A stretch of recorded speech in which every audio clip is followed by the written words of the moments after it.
Right, my loves. So here's another Wednesday vlog because naturally, like last week, I just have to kind of get it where I can. And the man is gone doing some errand running, and he has been here for about a month now. I think he's been home for almost a month. If it hasn't made a month, it'll probably make a month within a week or so. Honestly, I thought I was gonna be frustrated more with him being home a lot, because I just be needing my space. But it hasn't been bad. Him being home has not been a bad thing. Things have been going well as far as that goes. I actually have something that I wanted to address in that kind of in that lane. Well, fuck it. I'm gonna just say the thoughts as they come. That's another thing that I've been working on. I used to do like talker points for my vlog and shit. I'm just gonna give it to y'all. You know what I mean? Let me turn that off so that nobody information be out on the interwebs. I'm just gonna talk to y'all. So, okay. I don't know why he left his window open while he was gone. Like, I'm not gonna be cold. Let me close this window real quick. Hold on, y'all. Like, why would you open the window and you finna leave the house? I'll open it back before he comes because clearly that's what he would like for it to be. But while I'm here, let me have it by myself. I think that's the only I'll say like bad part about him being home is like, I think I've talked about this before in my other vlogs. My man, he's the oldest sibling of his siblings, right? And because he's the oldest sibling of his siblings, he is bossy as shit. And I'm the youngest sibling, so I really don't care about people being bossy to me because I'm somebody's baby sister. I've been being bossed around my whole fucking life. Like, doesn't bother me. But it also, because I've been bossed around my whole life, it makes me want to create pockets and spaces where I can just kind of be the ruler over the domain. And so working from home and being in my fucking house allows me to kind of run this space when ain't nobody here. And so the fact that he's been here has been kind of like, I'm not having the space be catered to me completely. Now, one of the things I do love about him is if he noticed that I'm just kind of letting something fly because it's something that he won't, but it's not something that I want, he absolutely will, I'm sorry, y'all. He absolutely will address it and he will change it, which I love because I am working on, but I am not yet at the place where I can advocate for myself in that way towards people who I love. Now, if I don't love you, and I don't have any type of reservations about how you gonna feel about me telling you what I want and what I need, I don't got no problem telling you what I want and what I need. But my friends, my family, my man, those types of people, I really don't know how to say like, hey, that actually doesn't work for me. Can you do something different? Because I feel like, I don't know, I feel like they do their best. So sometimes I get a little like, damn, am I nagging him or nagging them or whatever? And also like, this is your space too. Like, just because I have to work and you don't have to work doesn't mean that I should disregard your space. So I'm getting better at allowing him and myself to exist in this space, and he helps a lot with that by being very understanding and all of those good things. A couple of things that I talked about when he first started staying at home that I want to kind of circle back to. One of the first things that I talked about was this idea of like me being passive aggressive about like morning workouts or just like this space in general. I told you guys that I was gonna go. I'll walk you guys. Let's walk through the house. Actually, I'll walk you guys to where I work out. You've walked through the house before, guys, I hope. So this is the living room / baby son's room, right? And so I work out. We just got him a nice little futon. It's so cute. The turtles got their 100-gallon tank. God is good, okay? So I work out in there. As you can see, my mini stepper is in there. My dumbbells are in there. And I removed the dumbbells and the mini stepper on Friday when baby son comes home for the weekend. And when he's home for the weekend, I don't work out on those Saturday, Sunday mornings. Mostly, I don't work out because I just be resting. But I also don't work out because that's his space at that time. And in the morning, I kind of use it as my space. So once the teen is out the house in the morning, I get up. I'll clean up whatever, has been, needs to be cleaned up in the house, whether it be the bathroom, dishes, etc. And then I'll go in there and work out. You guys know before I decided to go in there, I was trying to work out in here, but I'm working out in the dark. He still asleep, all of these things. And it was because he told me that he was going to work out with me. And as women, we like to hold men to their word, as we should. But we also have to understand that, like, sometimes people just say things. And that doesn't make him a bad person. That doesn't make him, and not only does it not make him a bad person, I don't even want to talk about that. I'm not responsible for him keeping his word. And I shouldn't allow whether he keeps his word or not to affect me and my commitment. I told you guys last vlog, I'm going to be doing Carnival this year. And I'm training for Carnival. Every morning, I'm stretching, I'm working out. I'm literally just standing and moving back and forth in my living room, dancing to soca music so I can start getting my facials together, so I can start getting my body together, so I can really make some good content, so I can stand out on people's motherfucking FYPs, so I can stand out in this parade. Because I'm trying to build my brand and I'm trying to increase my brand, right? And one of the things I am super proud of myself about is I've taken my hands off of my partner's journey. And I want to talk to any woman who takes the time to watch my vlog about that. It is one of the most scariest things in the world. And I remember I was talking to one of my friends the other day, and I was telling her, like, I don't care what he does. And my friend was like, I could say that about a person if I didn't live with them, I didn't pay bills with them. But for you to just go, I don't care what he do with his life, and y'all pay bills together, that's very ballsy. And I told her, I said, yeah, I agree. But at the end of the day, like, either he gonna do it or he not. And if he not gonna do it, I have a plan in my mind as to what I'm gonna do if he not gonna do it. But I just feel like it's a complete fucking waste of my time. My time. I can't say anything for nobody else. Because if you out here trying to help somebody in the way that I'm about to tell you that I am not going to help this man or any other person in my life, please know that I don't think that you are wasting your time. I personally don't think it's effective for me to wake up every day and be like, you told me you was going to work out. You've been out of work for a month. Why you not working out? I don't care. I don't care. Because in the end of the day, if you get to the point where your health is damaged in any way by your health, by your weight, that's on you. If you get to the point where we are not attracted to each other, or I am not attracted to you because you let your weight go, that's on you. I'm a very open person. I'm a very vocal person. If I'm not attracted to you and I don't want to have sex with you, I'm not going to do it. And so I take my hands off of that. Even with this, like, him kind of figuring out his next move after all of this shit happened with his job type of energy, even though we know what's going on. He's going to do his CDL or he's going to get this job working for the railroad. So he has two different options right now. I've even taken my hands off of that. But there was a moment this week that happened with that occurred between him and his mom. Because I was there to witness it, that's the only reason why I'm sharing it on this vlog. Because this is not my story to tell, but it is something that I recognized that made me understand, and it solidified my decision to take my hands off of his journey. We were on the phone with his mom, just talking about things, getting caught up, because I don't know if I told you guys this, but my mother-in-law did move out of the apartment downstairs. I'm going to be honest with y'all. I am very afraid for this upcoming summer vacation.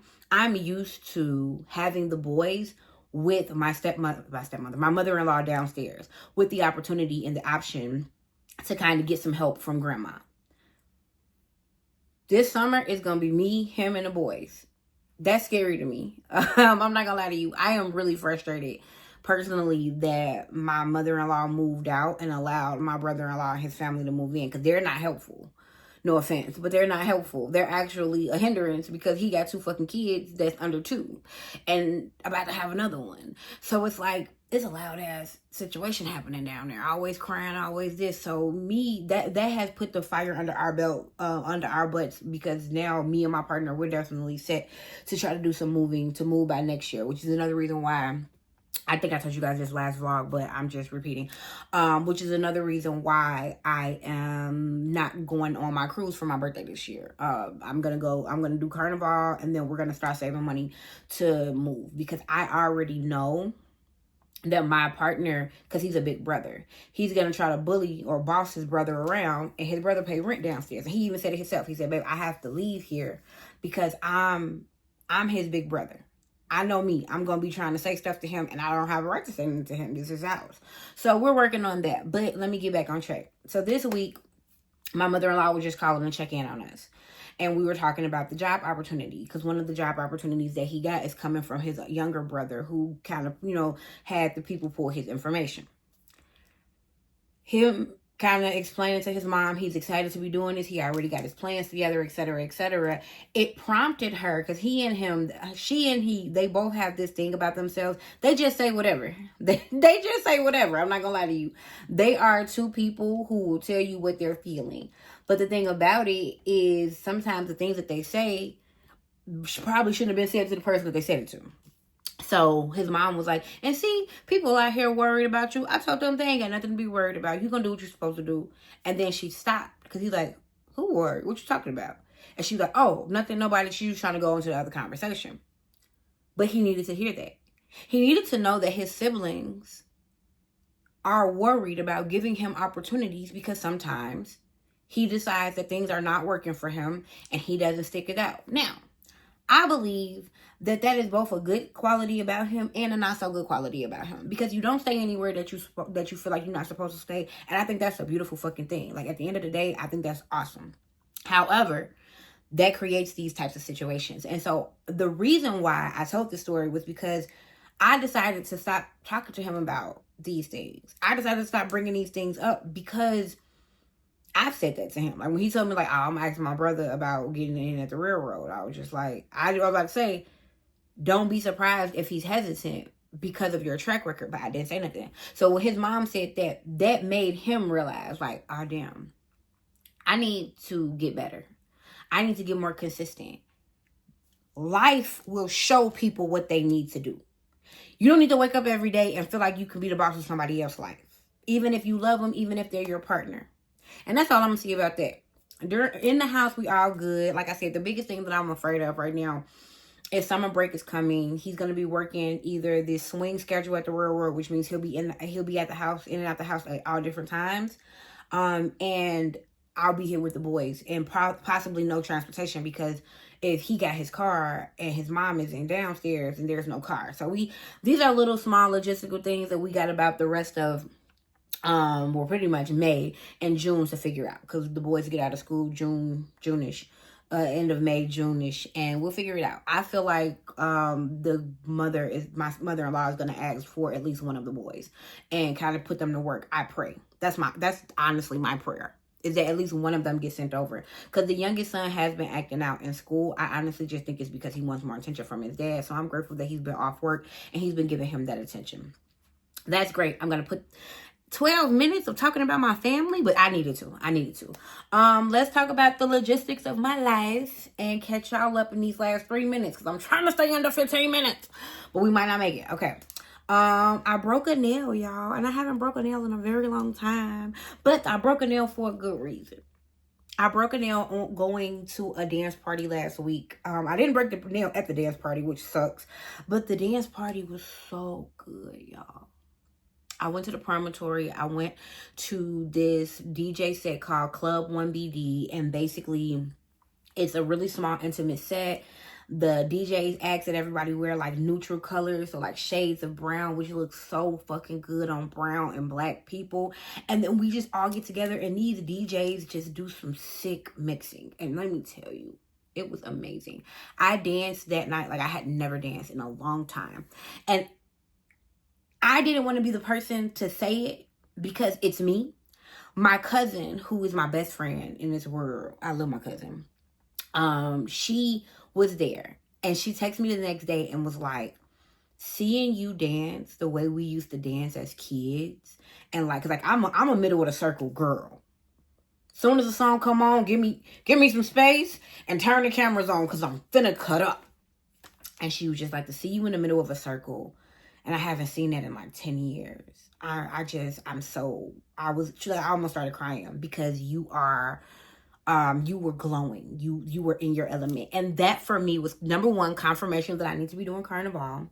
Confirmation that I need to get back doing what I've been doing. And confirmation that all of the tears that I cried in the last vlog was because I really am stepping into my glow.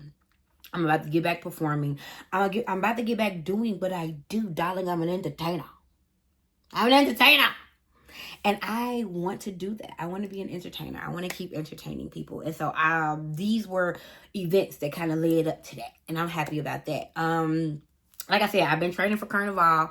I'm super excited for Carnival. I'm kind of like designer annoyed because y'all want me to pay y'all $500 for an outfit that I know I could do better than. But it's okay. It's okay. It's okay. Because what I am going to do is whatever outfit they give me, I'm going to make embellishments. And then I'm going to get content and be like, outfit made by such and such designer. Add-ons made by me type shit. Because once you give me the outfit, I can make videos and whatever I want. And I'll add stuff on it. And I won't walk in Carnival with my added stuff on it. So that's kind of what I'm going to do. I finished my first bikini.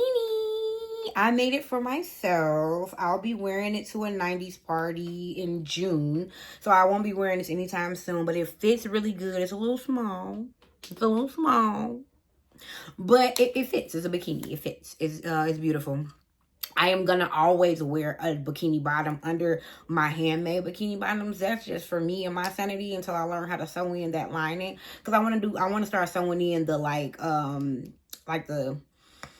it's like the stretchy lining. If I put that right where my business at, then I'll wear my bikinis, nothing else on. But for the meantime, in between time, I'm gonna just wear an all white thong. Ouch. An all white thong or bikini under it. So that's that. I'm currently working on my Juneteenth outfit, which is gonna be so cute and colorful. I don't have anything other than that to really talk about, y'all. Like, I'm proud as fuck of myself that I'm waking up every day and I'm still working out. Because, of course, my man being home means it's like quarantine. But I'm not on quarantine too, right? So, like, I'm out here trying to wake up, work, stay on my schedule. And he really don't have any schedule. He don't really have any structure. And he needs structure. Like, he's even saying, like, I can't wait till I start back working. I just don't feel like I'm doing what I'm supposed to do with myself. But I'm really proud of him because he is waking up to a lot of the things that I feel like I could have been nagging at him for on his own. And so I'm grateful for that. And that is a confirmation to me and any woman watching this. Stop trying to parent your partner. That is your partner, and they're a grown-ass person. You got to let that grown-ass person be grown. And I think that's a beautiful place to kind of start wrapping up my thoughts today, because I'm at 17 minutes. And like I said, I want to stay under the 20-minute mark. I really don't have anything else going on, guys. Internally, I'm getting more comfortable with the idea of rest. I'm actually reading a book called Rest is Resistance with a book club that I'm in, and it's making me realize that I am a human machine. I do this with y'all. I'm at work. If I need to, somebody might text me for life coaching. I'm crocheting while I do that. I am a human machine. But like I put in my notes as I was listening to the audiobook, I actually love it. I love being a human machine, but I want to put more humanity into it. And I don't want to come off as very, so I'm getting better with that. And that's my biggest thing. Like, even allowing myself to cry on camera last week without like deleting it and cutting it out. Just like undoing all of this unspoken PR training that I've learned and just being my fucking self. That's it. You know what I mean? And so that's what I've been working on, being myself and not being my partner's parent. Those are the two things that I'm going to give to you if you are a person watching this and you want to take something away from all of my babbling. You are not your partner's parent. Your partner is not your parent. It's not their job to remind you of shit that you should be doing. And be yourself. Everybody else is taken. And nobody will be upset with you for being yourself. I'm learning that nobody's upset with me for being myself, and I'm just fine. I like being myself. So I love y'all. I hope that you have a great day and a great weekend, because I won't be posting this until Friday, even though today is Wednesday. I don't think that's gonna happen tomorrow, y'all. I'm not doing nothing. Really, my life has been very tunnel vision. It's been crochet. It's been building my business. It's been content. That's it. Because I want what I want. And what I want is to be on y'all screens, not just the little ones, the big ones too. I hope you have a great week. Pray for me, because my nail tech gonna cuss me out when I go get my nails done next week. I will see y'all in a week. Right. We made it right to 20 minutes. I'm being slow. Love you. Have a good one.